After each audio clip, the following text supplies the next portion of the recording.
दोन जरी लेकरं दिली तरी गुणाची देत नाही. दोनात बी पॅटर्न असतो. एक शहाणा असतं, एक येडा असतं. एक सगळं ऐकत, दुसरं माणसं बघून उड्या मारत.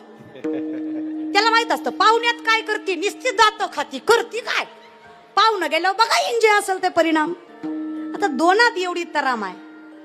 जगाच्या बापाकडे किती लेकर आहेत, आपल्यात काय कमीत तर असणार आहे. पण विषय कसा आहे, तुम्ही मातृत्व सांभाळणाऱ्या माय मावल्या आहात, आई आहात तुम्ही. आईच्या अंतकरणाने सांगा माय, काळजी कुणाची वाटते ग, शहाण्याची का वेड्याची? काळजी कुणाची वाटते, शहाण्याची का वेड्याची?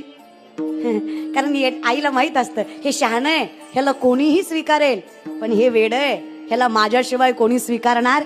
म्हणून माझं मतच आहे, परमार्थात वेड बनून राहा. जगाचा बाप पटकन स्वीकारतो, लय शहाणपण मिरवण्यात मजाच नाही. म्हणायचंच नाही मी शहाणा आहे, त्याला म्हणायचं मी लय येडाय देवा. आपल्यासारखं येडच कोणी नाही बघ. लेकरू आहे मी मोठा नाही आहे, मी लेकरू आहे. लेकरू चुकतं